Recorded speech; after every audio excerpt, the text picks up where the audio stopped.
pedir que você abra comigo a sua Bíblia. No livro de Apocalipse, capítulo 2. Livro de Apocalipse, capítulo 2, nós faremos a leitura do 8 até o 11. A carta à igreja de Esmirna. Apocalipse, capítulo 2, do 8 até o 11. Amém? Todos encontramos? Amém? Eu farei a leitura na nova versão internacional. Os irmãos podem acompanhar na Almeida Revista Atualizada que vocês têm aí. Diz assim a palavra do Senhor nosso Deus. Ao anjo da igreja de Esmirna, escreva: estas são as palavras daquele que é o primeiro e o último, que morreu e que tornou a viver. Conheço as suas aflições e a sua pobreza, mas você é rico. Conheço a blasfêmia dos que se dizem judeus, mas não são, sendo antes sinagogas de Satanás. Não tenha medo do que você está prestes a sofrer.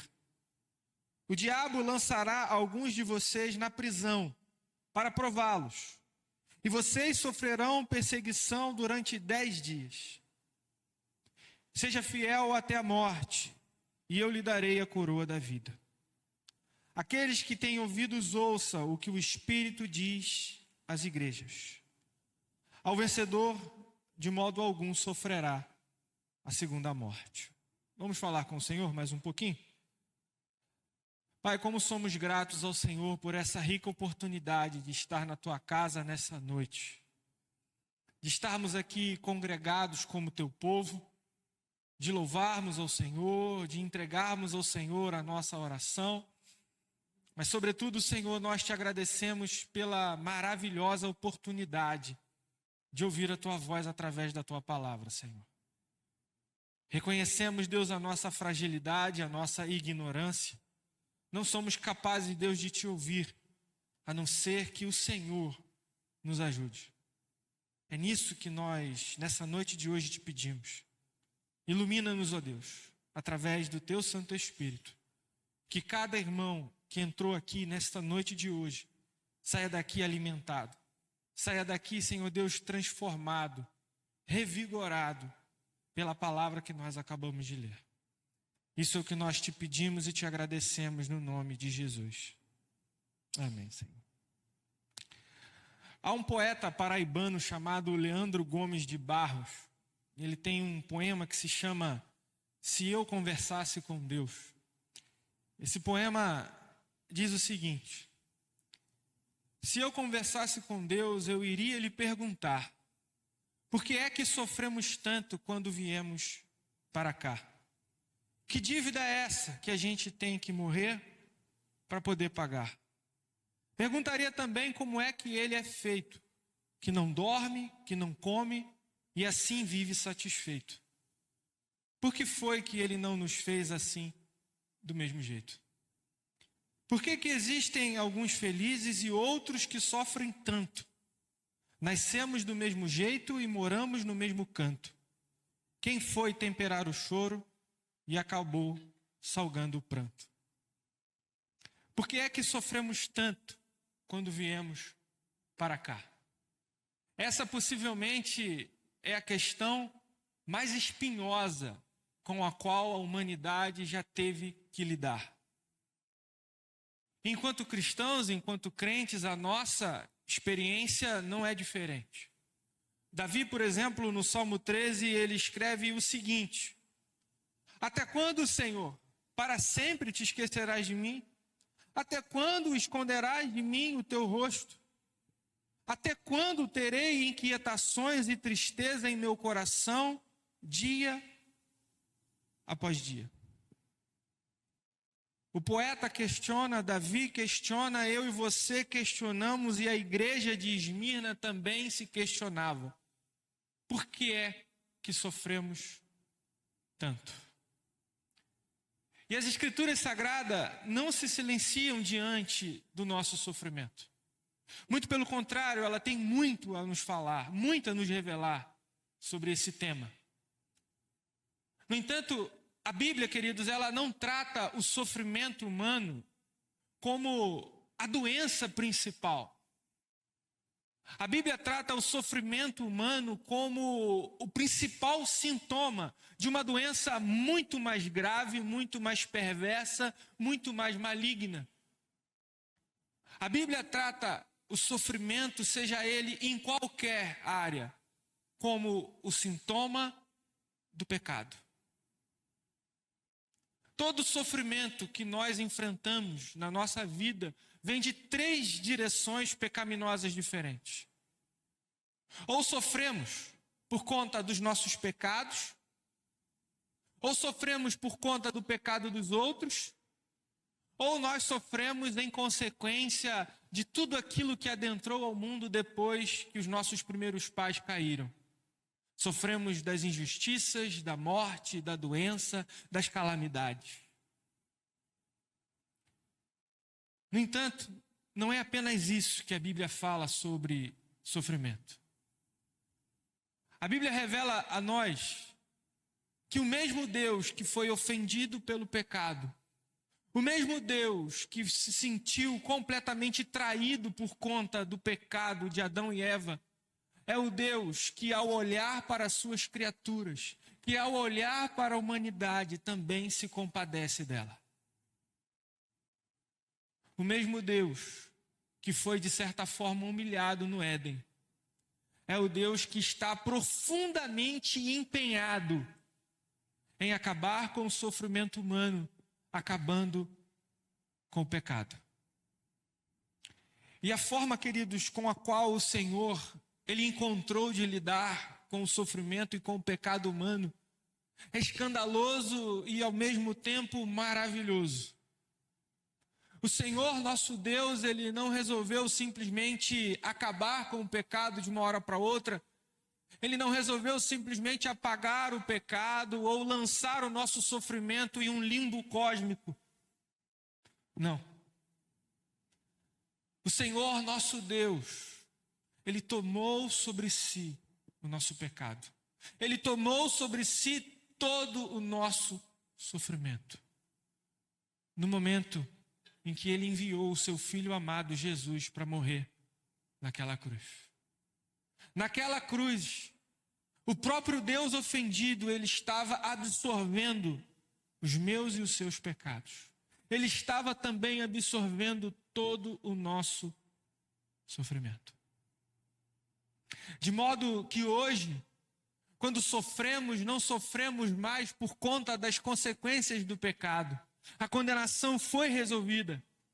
Agora, todo o sofrimento que os eleitos de Deus, que eu e você passamos, nós passamos como forma de purificação daqueles pecados que ainda insistem em permanecer dentro de nós. Nenhuma condenação há mais para aqueles que estão em Cristo Jesus, assim diz a palavra do Senhor. No entanto, ainda há dentro de nós muitos hábitos, muitas perversidades, muita falha de caráter. A batalha contra o pecado foi vencida, mas ainda há alguns dentro de nós que precisam ser exprimidos e arrancados. O Senhor venceu a guerra, mas como acontece em algumas batalhas, sempre existem alguns soldados que permanecem vivos, se recusando a entregar o campo. E então o Senhor permite que venha o sofrimento e a provação, para que cada um deles possa ser removido.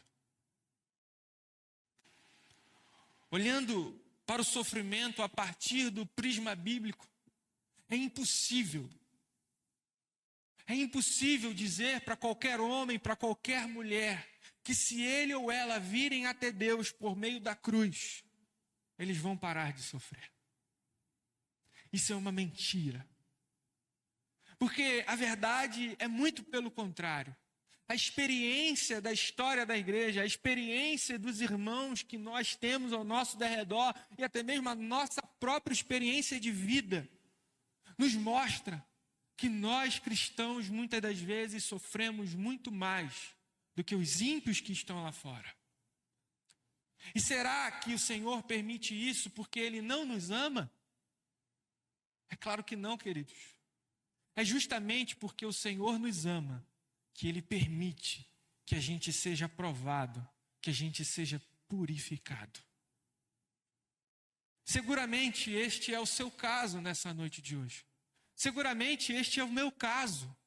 E é o caso desta igreja que ficava na cidade de Esmirna.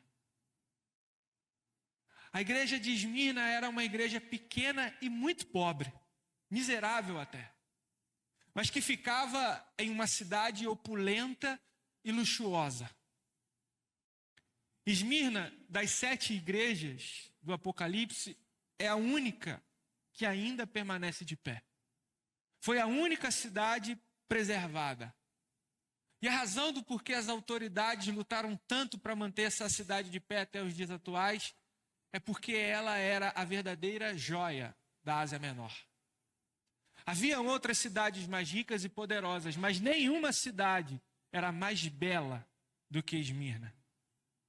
Esmirna foi construída sobre o mármore. Havia ali portos belíssimos. Havia ali uma série de ginásios usados para provas olímpicas. Mansões enormes, luxuosas. E no meio de toda essa glória, no meio de todo esse poder, estava a pequena igreja de Esmirna. Insignificante, rejeitada, malquerida. Uma igreja que aos olhos do mundo não servia para absolutamente nada. Uma igreja formada de gente fraca, gente sem estudo, talvez na maioria dos casos com muitos escravos. Mas essa igreja que estava sendo exprimida, essa igreja que aos olhos do mundo não tinha valor nenhum, era para o Senhor uma de suas joias mais preciosas. Temos 7 cartas para 7 igrejas. Somente 2 igrejas recebem apenas elogios. Todas as outras são criticadas, algumas de forma mais severa, outras mais brandas, mas somente 2 só têm elogios a receber do Senhor. E Esmirna, a pobre, é uma delas. De modo que, meus amados irmãos, quando nós lemos essa carta, nós não vemos o Senhor dizendo para Esmirna que a livraria do sofrimento, que a livraria da provação. E é a mesma coisa que o Senhor traz para nós. O Senhor não nos livrará do sofrimento, Ele não nos livrará da angústia. Mas Ele fará comigo e com você a mesma coisa que Ele está fazendo aqui. Ele nos consolará em meio à dor, ao sofrimento e às provações. Esse é o tema do nosso estudo, é o tema da nossa palavra nessa noite de hoje. As 3 maiores consolações do Senhor para aqueles que estão sofrendo. E o primeiro consolo que o Senhor apresenta para essa igreja que sofre e que apresenta para mim e para você que sofremos hoje, são os próprios sofrimentos sofridos por Cristo. Eu quero chamar a sua atenção para a forma maravilhosa como o Senhor se apresenta para essa igreja. O Senhor Jesus Cristo poderia ter se apresentado para Esmirna como o Senhor de todo o universo, como o dono de todas as coisas, como o general dos exércitos do céu. E isso tudo estaria correto. No entanto, o motivo principal para o qual o Senhor escreve essa carta era se solidarizar com o sofrimento dos seus filhos. Portanto, ao se apresentar para a igreja sofrida, ele se apresenta como aquele que foi morto. Ele se apresenta como aquele que também sofreu, como aquele que também foi injustiçado, como aquele que também passou fome, como aquele que também passou frio, como aquele que também sentiu medo. O Senhor está dizendo para a igreja de Esmirna: eu não conheço o seu sofrimento simplesmente porque eu observo. Eu conheço o seu sofrimento porque eu também experimentei na minha carne e nos meus ossos tudo o que vocês estão experimentando hoje. O profeta Isaías, num dos textos mais tocantes aquele que está no capítulo 53, ele diz que o nosso Senhor Jesus ficou conhecido como o homem de dores e que sabe que ia padecer. Homem de dores, é assim que Isaías chamava o meu Senhor e o seu Senhor. A vida inteira, queridos, do Messias foi sofrimento. Ele nasceu em meio do sofrimento. Ele viveu em meio ao sofrimento e ele morreu em meio ao sofrimento. E se você acha que o sofrimento de Cristo, o sofrimento do nosso Salvador, foram apenas os físicos e os emocionais, você está muito enganado. Porque o pior e o maior de todos os sofrimentos de Cristo foi ter recebido sobre os seus ombros a minha e a sua condenação, o peso do meu e do teu pecado. Sofremos muito pouco, queridos, com o nosso pecado. Sofremos muito pouco por conta daquilo que nós infligimos a nós, aos outros e a Deus. Porque no momento em que nascemos pecadores. Porque no momento em que nascemos, de certa forma, nascemos anestesiados. E com o passar do tempo, mais insensíveis nós nos tornamos. Mas pare para pensar na pessoa de Jesus. A única alma verdadeiramente santa e pura que já veio ao mundo depois de Adão. A única alma, queridos, que nunca nasceu em pecado. Foi feito pecado por mim e por você.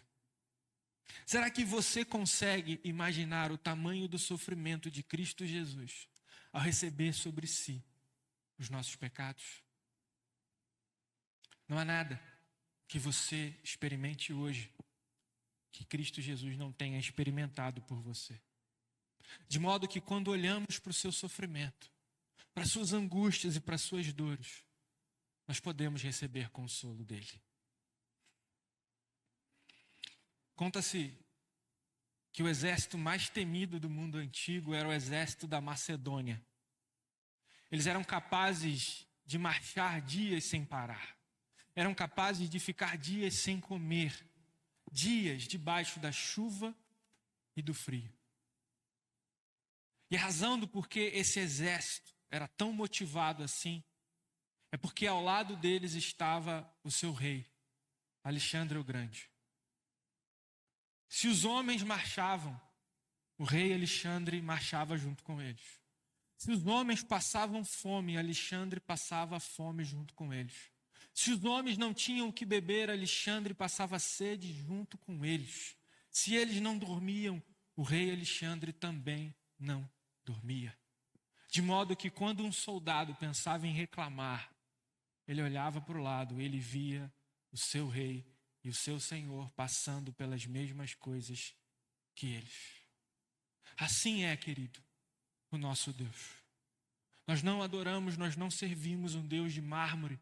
Nós não adoramos um Deus que é um enfeite. Nós não adoramos um Deus que está apenas nos altos céus olhando para nós. Nós adoramos um Deus que veio até nós e que tomou todas as nossas dores e todos os nossos sofrimentos. De modo que hoje Ele pode interceder por cada um de nós.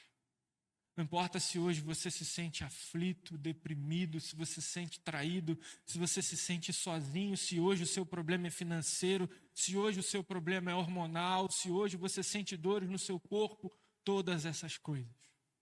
Jesus também experimentou. O segundo consolo, queridos, que Cristo traz para essa igreja é a sua presença perpétua no meio do seu povo. E esse consolo, queridos, ele não se encontra exatamente nesta carta, mas ele se encontra na abertura da seção das cartas. Antes de João escrever as cartas do Apocalipse, João tem uma visão extraordinária de Jesus. Não mais o Cristo humilhado, mas ele tem a visão do Cristo ressurreto e glorificado. E João então vê o Filho do Homem caminhando no meio de 7 taças de ouro. E mais à frente é dito para nós o que significam essas taças. É dito para nós que essas taças, que esses castiçais de ouro, eles são as 7 igrejas da Ásia. A mensagem para aquelas igrejas não poderia ser mais clara. O Senhor está dizendo para elas: eu sou o Senhor que caminha no meio de vocês. Eu sou o Senhor que acompanho o sofrimento e a perseguição de vocês. Eu não acompanho de longe, eu acompanho de muito, muito perto.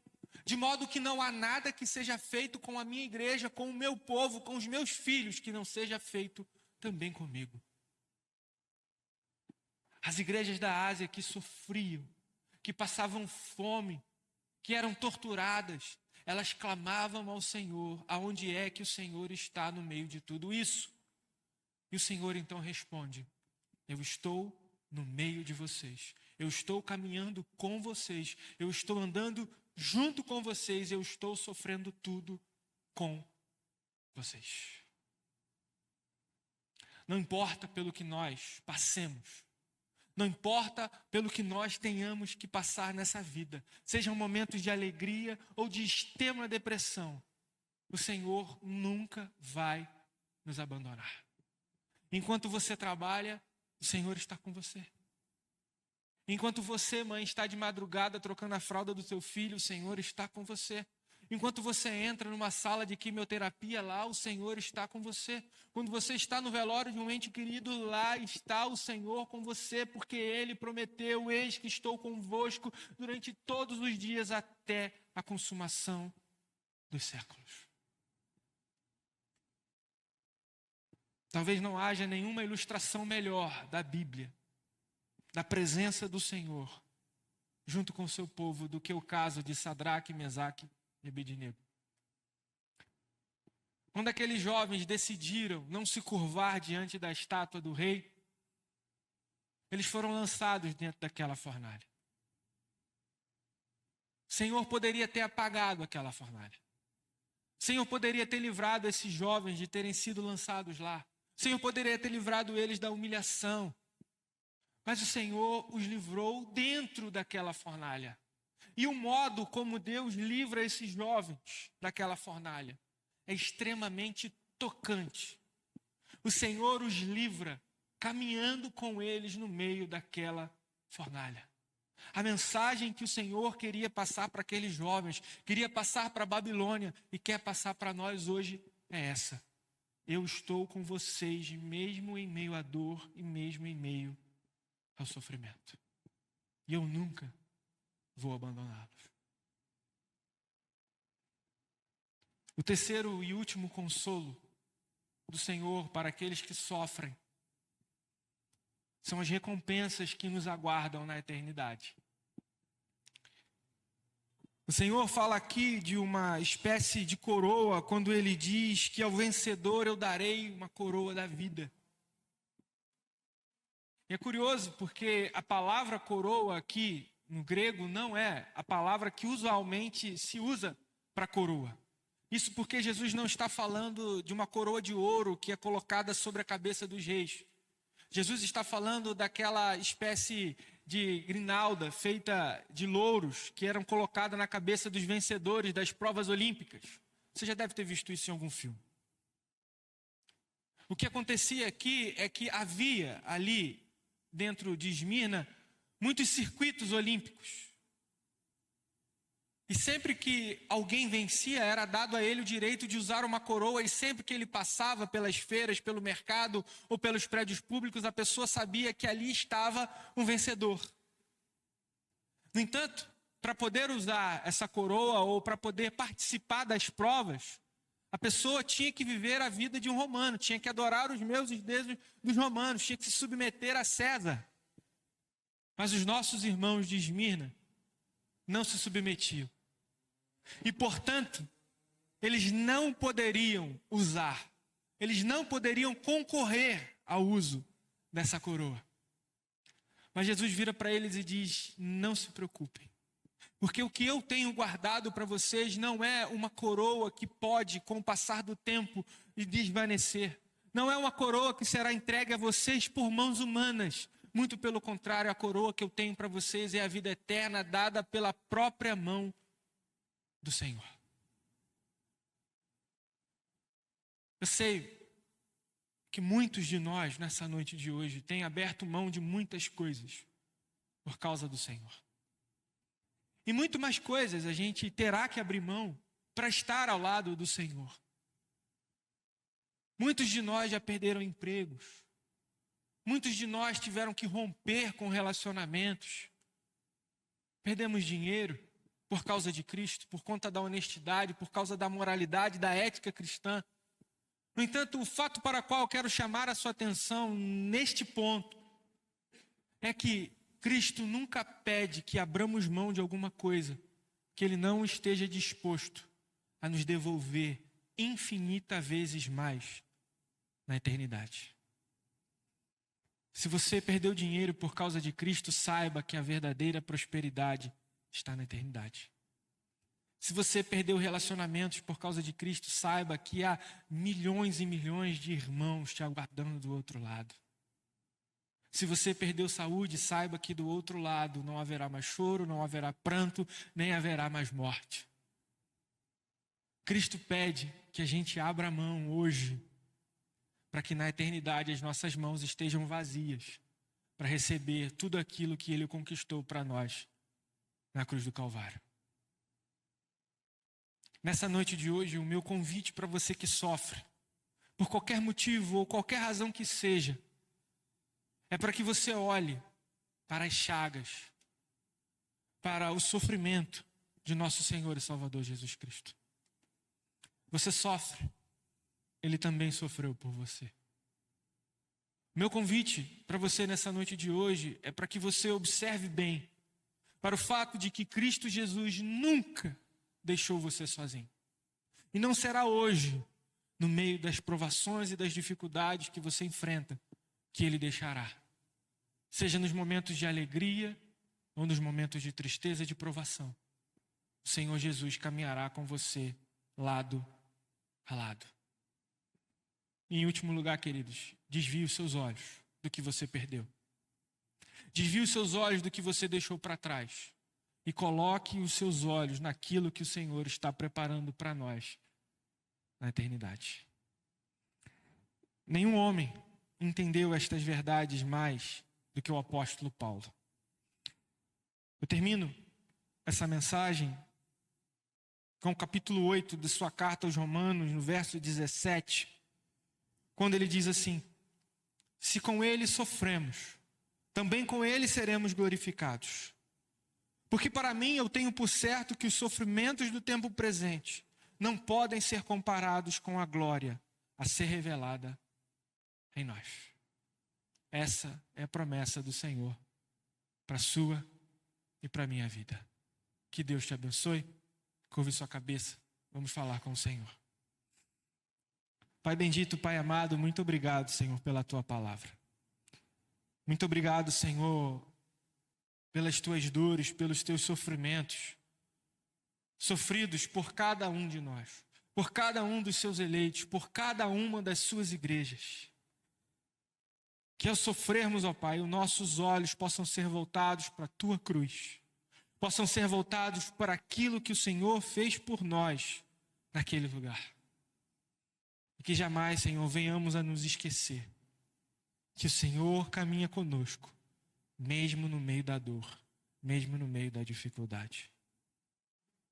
E que os nossos olhos, Senhor, possam ser voltados exclusivamente para aquilo que está preparado para nós na eternidade. Que o coração dos meus irmãos possa ser consolado nessa noite de hoje. E que aqueles que sofrem possam voltar para as suas casas, Senhor, completamente restaurados, completamente revigorados, Senhor, através da Tua palavra. É o que te pedimos e te agradecemos no nome santo de Jesus. Amém, Senhor.